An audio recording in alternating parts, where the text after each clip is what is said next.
see all this, I mean, the visit the president has been making abroad, I mean, there is some clout that has come with this guy being in that position, which was not there with the previous occupant. What was he? That would be the former governor of Machakos. The name. Alfred Mutua.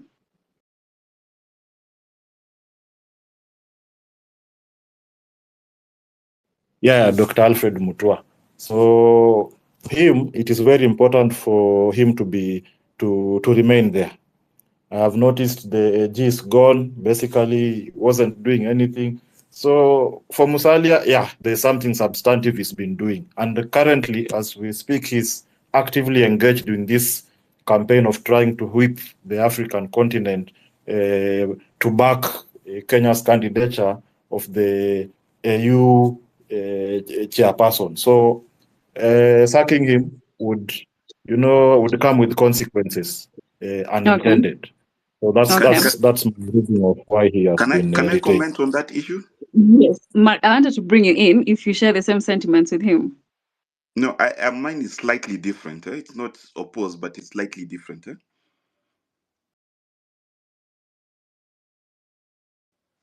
Can I go Carry ahead? on. People need to understand that the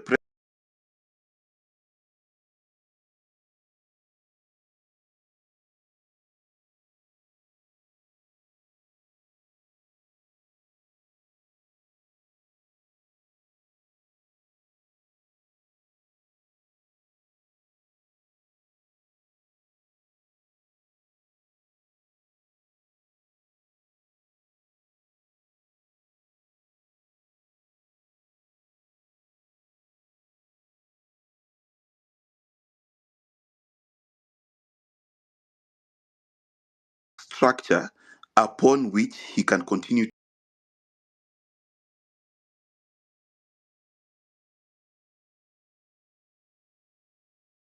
institution and the push that we have, especially after we separated cabinet from parliament. The role of a prime CS has been quite important, and I am one of those people who has been a proponent of it since BBI, and I'm still going to stand by it because this country actually needs to have diverse leadership, but also direct access to parliament from the cabinet. Now, Uganda and Tanzania do the same thing, as does France, which has just had its elections. Honestly, this country needs a prime cabinet secretary or a prime minister, whatever we'll call it. The NADCO report came up with the same conclusion. BBI came up with the same conclusion. And if you look at the needs of this country, and especially the connection to have the executive answerable to parliament, we do need a prime minister. Thank you. I see, and by the way, requested the mic. I don't know if you're in a position to speak.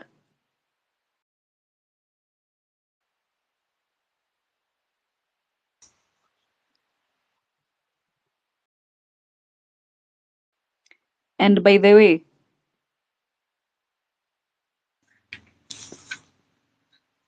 Yeah, thank you very much. Can yes, you please hear me? keep it brief. Yes, I can hear you. Are you asking a question or making a comment? Kindly keep it brief. Yeah. So Okay. I do believe, like Mark, that having a prime minister or that prime cabinet secretary is important generally because we will have sometimes the connection between us and the government, mostly likely to be headed by the same prime cabinet secretary. So I believe we need that person generally to connect us, even the people and the government.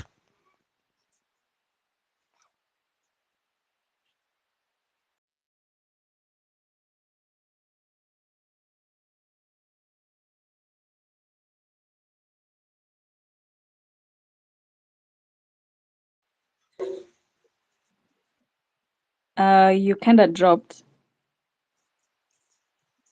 So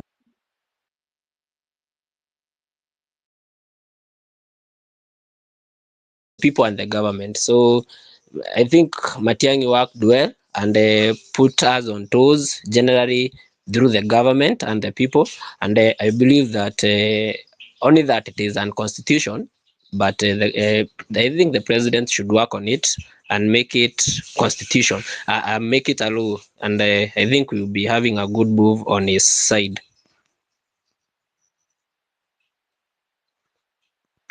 Thank you.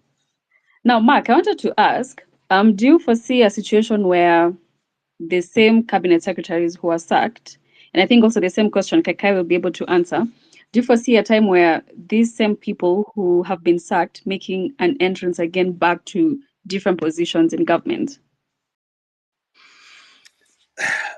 That's a difficult question because cabinet serves at the discretion of the president.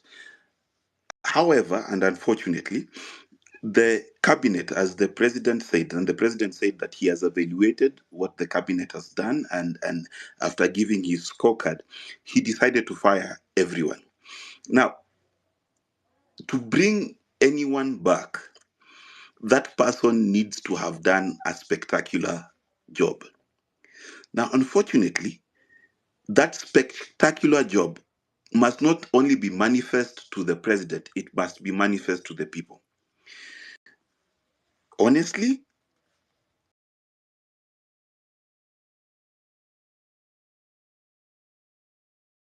looking at what the president has done, I think he would lose credibility if he brought any of them back. Not because all of them have underperformed or all of them have not done what they need to happen, but the president is setting a new chapter and is signing a new social contract with the people. The people today have highly praised him for firing everyone. If he brings anyone back, whether they were good to him and the people didn't see it, or else he will lose the traction that he needs. And that traction is this, that for once, after many press conferences, this is the first press conference where the people are agreeing with the president that he's exercising his power according to the will of the people, and they can see that he wants to set a new trajectory. Now, unfortunately, the people who need to fall on the sword are the people he has fired, good or bad, because what he needs to deliver to the Kenyan as per his constitutional mandate, and honestly, as per him actually listening to the people, the president needs a fresh start. If he brings some hangers on from the past, he will have to do a lot of heavy lifting to convince the people that he's actually serious about change. Now, this is unfair because there are over 20 individuals being sacked. But guess what? When you are in cabinet, you have to serve the higher call of the people. And the people have said, Anguka nayo. Now, these CSs wameanguka. What this country needs is a fresh start. And the president seems to be very willing to give Kenyans that fresh start. He should continue on that pace. Thank you. I see Ibrahim wants to speak. I don't know if he wants to make a comment or ask a question, but please keep it brief. Ibrahim. Yeah, thank you, and good evening, everyone. By the way, there is a fellow here should be given the mic, Mohammed Wali. I think he can hear me. He's someone that, first and foremost, I want to say that what the president has done is something amazing. The next problem that we have, we should go back to the counties now. And people like Mohammed Wali should be serving Ruto's government. People not incompetent, who are incompetent. And I really appreciate what the president has done today. It is something that I never thought I will do, but basically sacking everyone was the best.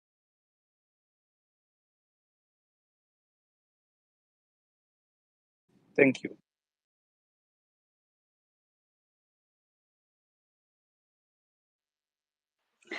Mohammed, I hope you'll be in a position to honor Ibrahim's request. And it would also be nice to just have you on the panel as well, to hear your insights, because we consider you one of the experts and also people who bring value to such wholesome conversations. So I hope Kasim is in a position to just request Mohammed.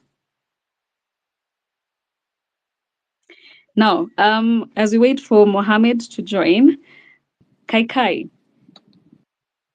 the same question Mark Bichachi was responding to.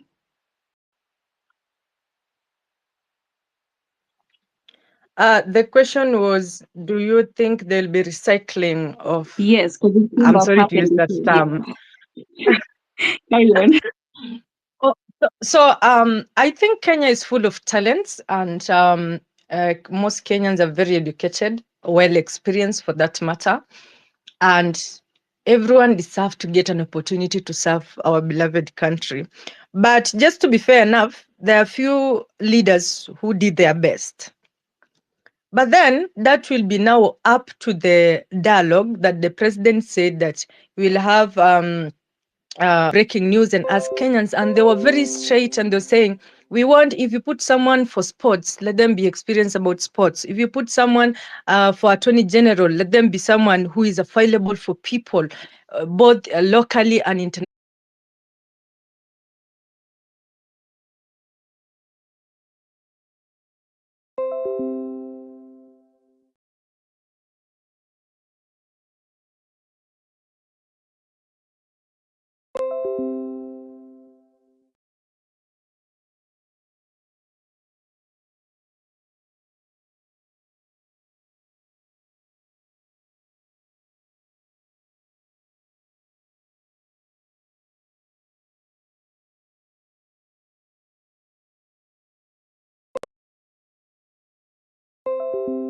I don't think I want to subject myself to being to have my watch and shirt and belts valued by people like my friend Fadili, who basically invited me to this. I changed at least half of these guys. If you go to my Twitter feed, I think about a year ago, after giving them 1 full year, I tweeted that the Ranja, that was the right name, we had people like Professor Saitoti, we had guys like, just name them. I think we had quality. Moi, we called him a dictator, but he had a very, very serious, competent guys sometimes.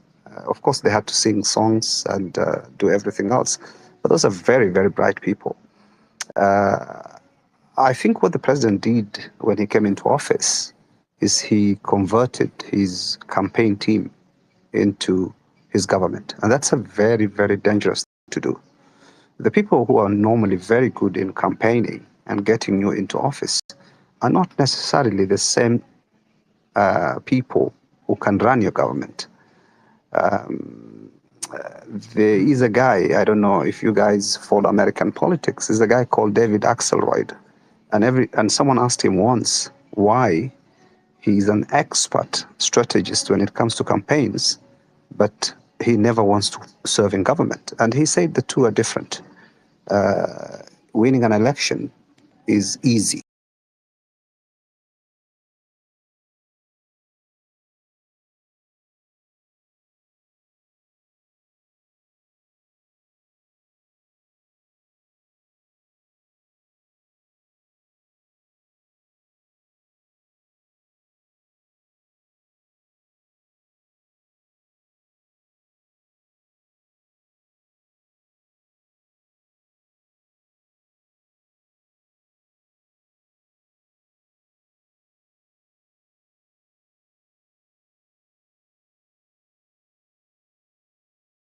So I think it is a confidence,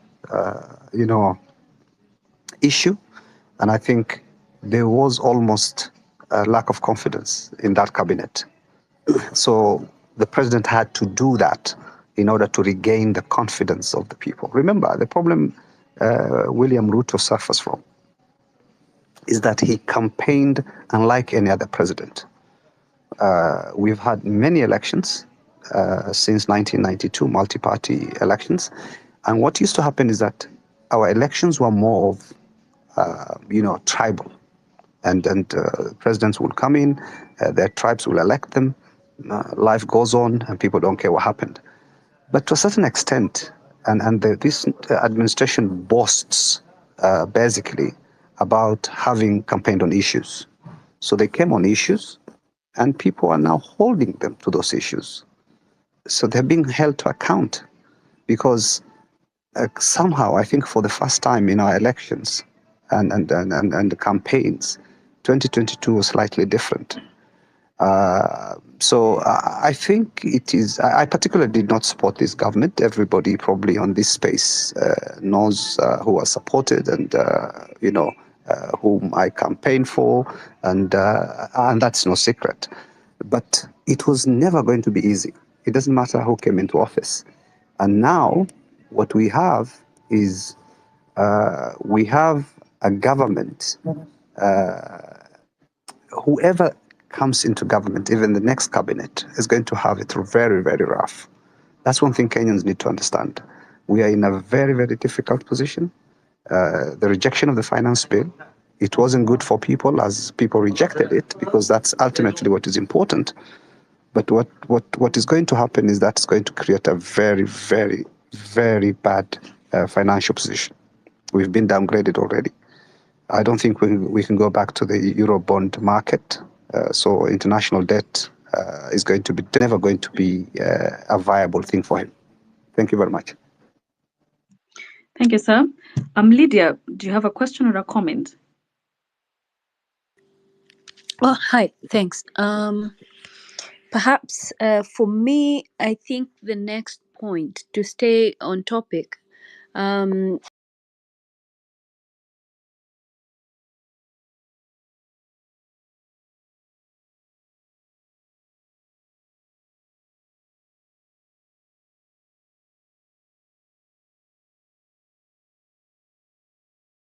2013, all the money we have borrowed, where has it gone? How has it been used? And the fact that government are not really following what is in there's a whole chapter in our constitution about and debt financing the government and debt management, and the fact that we should be having one account, I don't think that is being followed. I feel like we have too many split interests and a lot of wheeler dealing going on. So I feel like that needs to be one of the that is going to either reduce our debts or we hold some people accountable, and maybe not books that may have gone. After that, I feel like we also need to check on the revenue. Like I don't understand how we can have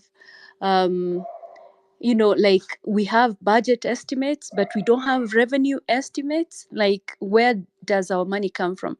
Then we have so many government agencies. Do we know how much these agencies collect on an annual basis? And when it goes, do we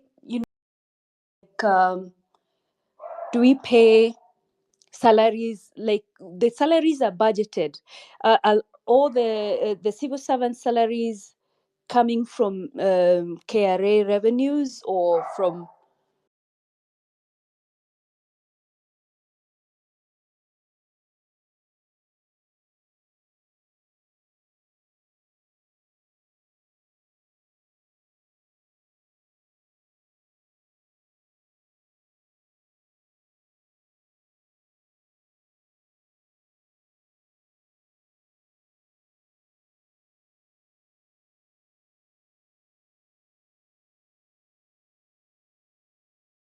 this agency organization? Like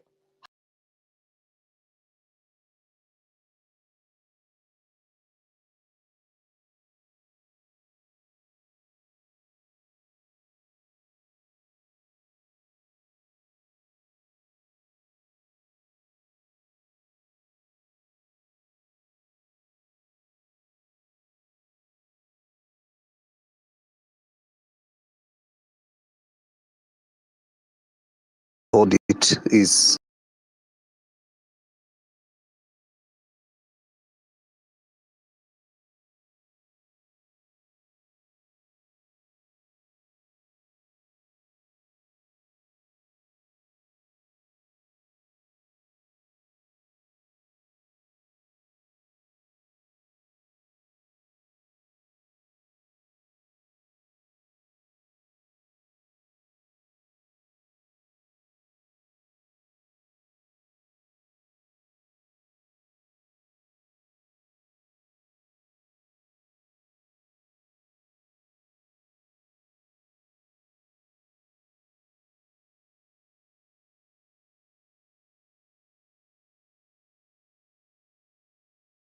overrated. You know, no one else can have an account there. You can't have a personal account. Uhuru can't have an account. Whoever.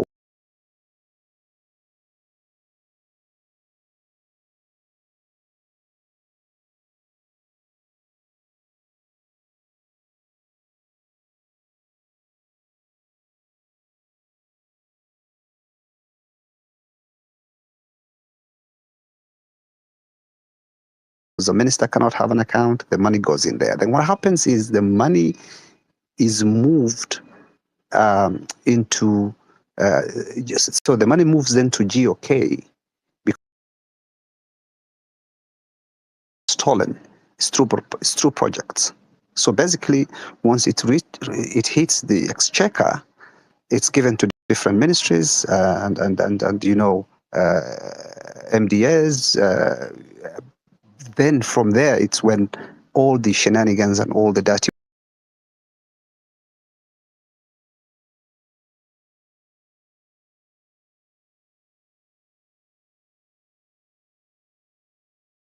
work comes. This issue of saying the government then says, okay, I received $3 billion in Kenya shilling equivalent, 300 billion shillings. I'm going to give 20 billion to the NYS, devolution. It goes to NYS. It's carried in sacks. The other one goes to Ministry of Health, stolen through KEMSA. So if you want to know and audit this, you need to audit the government accounts. And this is done every year. And if you read the Auditor General reports, it's a crime scene. So why are people looking for things in somewhere they will never find? There is nothing wrong with the register leader. All you need to do, if you are very honest and you want to fix this issue of corruption, go back to all the auditor reports. And by the way, the auditor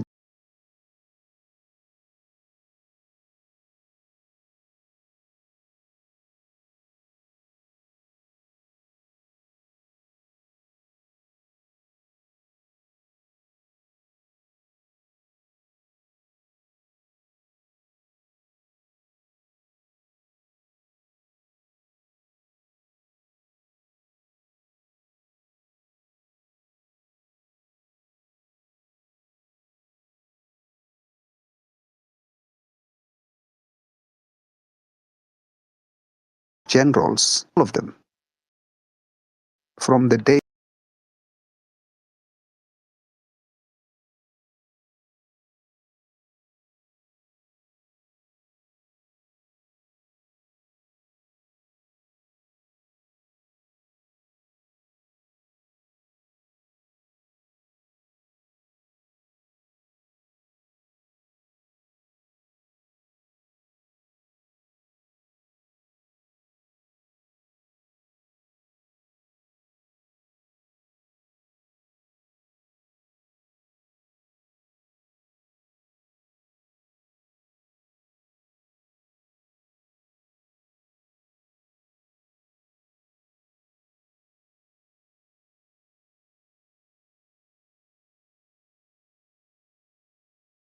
very, very useful. So every year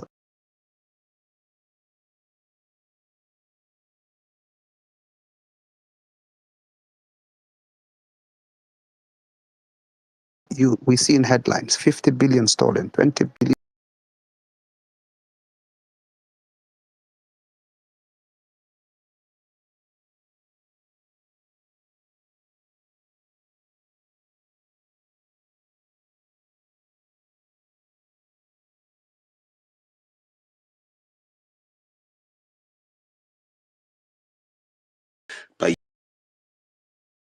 Kenya does not have a debt problem. Kenya has two problems. It has a problem of corruption, and it has a problem of leaders who don't put Kenya first. In the president